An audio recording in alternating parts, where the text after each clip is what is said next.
Awesome. All right, we're live. What's up, everyone? This is your host, Camden McInnes, and welcome to another episode of Real Sales Talk with Dwayne Marino. Dwayne, how are you today? I'm excellent, Camden. How's it going, buddy? It's awesome to always be speaking with you. I know that you've had a busy day planned ahead of you. What's new with you this week?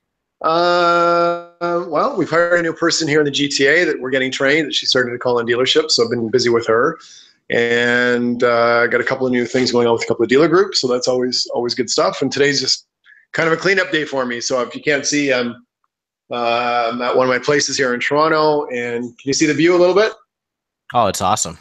Yeah, looking at Lake Ontario there. If anybody's not sure what they're looking at, our training office is actually right there. So I'm about I don't know, 100-meter walk from there. And actually, since I'm showing everybody, if you can see it, that building down there with the cranes that are going up, that's our new office. So we were leasing this for the last 15 years. And that one right there is, we bought it, and it's supposed to be done by, spring or summer by next year. But that stuff always gets delayed. So yeah, it's kind of in the middle of my digs out here. Awesome. Well, congratulations. Thank you. We have a very interesting screenshot that you had sent me, and it should be very interesting for those who are going to be watching. I'll just go over it. So basically, what had happened is someone had sent Dwayne a message on Instagram, and Dwayne had shared with me the screenshot, and we thought it'd be awesome to sit here and talk about it. It's I'll just dive right in because it's pretty interesting. So basically, without mentioning the person's name, because it does involve some legal things, I'll read the message right now. I'm at a dealership that had largely died. Some of the prior management was charged by the FBI and were indicted, managers mainly, in brackets. The father who owns the automotive group took back ownership from his kids and is doing things the right way now. All new management and even salesmen included myself. So those are people who are still remaining there. All of there's new management and the new salespeople or the previous salespeople are still there.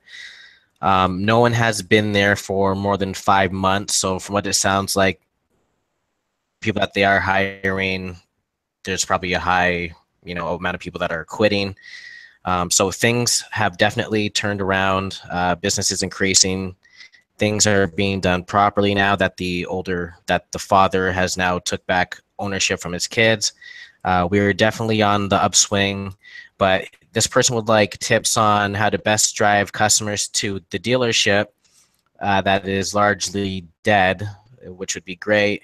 And it goes on a little bit further than that. So basically what had happened was that the owner hired a sales superstar, those are his direct words, who is now working at the dealership. And this person who had emailed wants to know how they can rise up to that level and be valued as a superstar within that company. That's a mouthful. Yeah. It was, he repeated himself a few times. It kind of threw me off a little bit, but that's the rundown basically. Okay. I hear, excuse me, I hear three things in that message. So the first thing, this comment about the FBI and being indicted, and I think if you told me, Camden, about this before, this gentleman's from the Alabama area. Is that correct? Mm-hmm. Okay, yeah. So southern U.S. Anyways, there's a few things there for everybody to consider this in business. So first one is, for all intents and purposes with these smartphones, we're doing this right now, this technology, people can destroy you overnight. So people have their voice notes going. When you're selling them something, they could have the poor man's GoPro, which is sort of the video camera turned around in their pocket. You see all kinds of crazy stuff on YouTube. You don't want to be that man or woman that gets caught lying. So ethics always come into play. You need certain sets of principles, personal and business principles you're not going to break. It doesn't matter who you're working for, or else you're going to get sort of pushed, pulled, and dragged in all kinds of crazy directions, because some people have a very, very short-term vision. You see it all the time in corporations. And you need a longer-term vision, and you don't want to get caught doing stuff you shouldn't be doing in any way, shape, or form. I mean, between these smartphones and your credit card, we're chipped. I mean, everybody knows everything that we're doing and that we're capable of. So that's my first point. Tied in with that also, outside of all the legalities, Sometimes you're working with people and you're stepping on people. And I always say, never step on any toes, because one day they may be connected, the same ass you're going to have to kiss. We all sell in communities.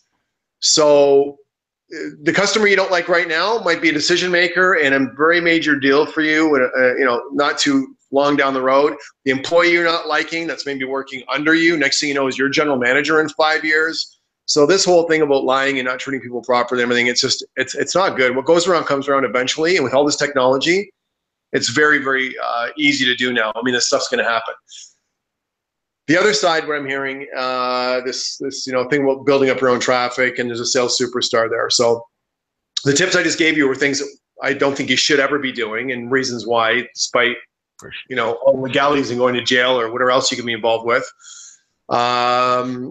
The sales superstar.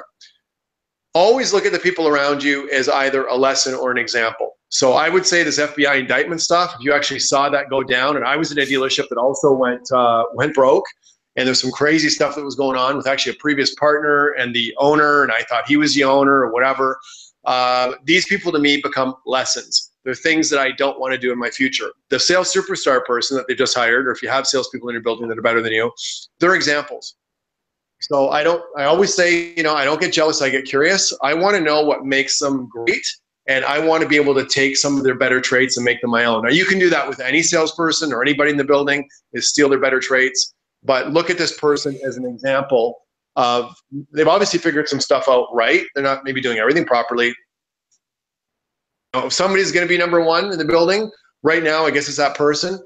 But look at it in a year or 5 years or 10 years, why can't it be you? I always say if somebody else can do it, I can do it too.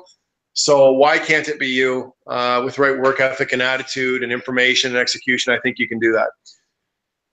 Third point, just to move on quickly with these, building your own traffic. I mean, I've got 60 or 70 ways that salespeople today can build their own traffic.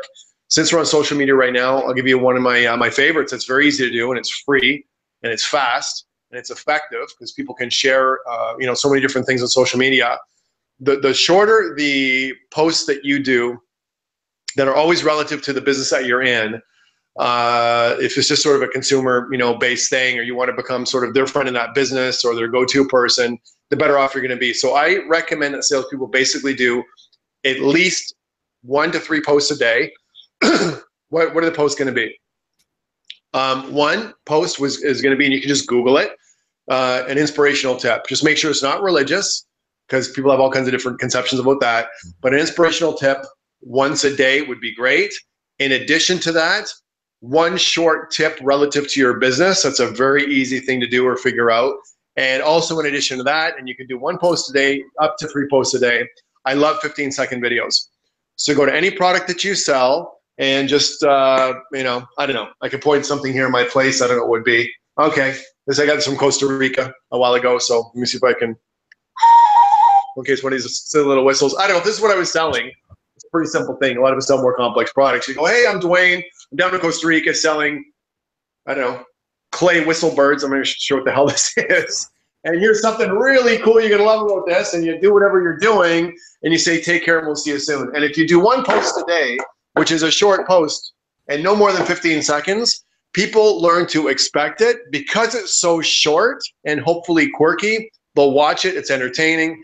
And over time, you become their friend in the business. So pick one feature on a vehicle or whatever you're selling, hit that feature hard for 15 seconds, say, see you later, and you're done. And that sort of repetition out on social media, and push it to all your platforms, Instagram, Facebook, LinkedIn, Twitter, whatever you're using, over time, as long as you're consistent with it, can make a big dent in the marketplace, and people will start sharing it and liking it and commenting on it. Next thing you know, you've got mind share. You have to have mind share before you get wallet share. And that's one of my favorite easy things to do, because we all have smartphones.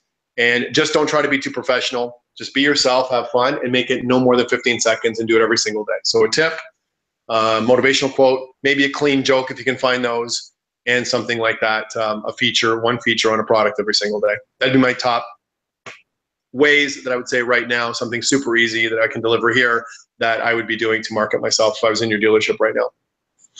Mm-hmm. Okay, makes perfect sense. Quick, easy, Yeah. especially with a lot of these platforms with the attention span and the news feed, a lot of people just kind of scroll down. So a 15-second video, anyone can just sit there and watch that, especially if you're on a budget. And this person, from what I know, has also read like a lot of your books and stuff. So he's been following you for a while. So it was really cool to see this message. Is there anything you have coming up that you would like to promote, or any specific topics you want to go into before we end this call? Or I'm going to say what I always say: go to my calendar. Stuff is changing all the time. We put a calendar that's 60 to 90 days out. We do a lot of different things. I mean, we train F&I specialists, sales managers, service advisors, internet specialists, salespeople. So check the calendar out. We're all over the place. You know, where's Waldo? You can figure that out on the website.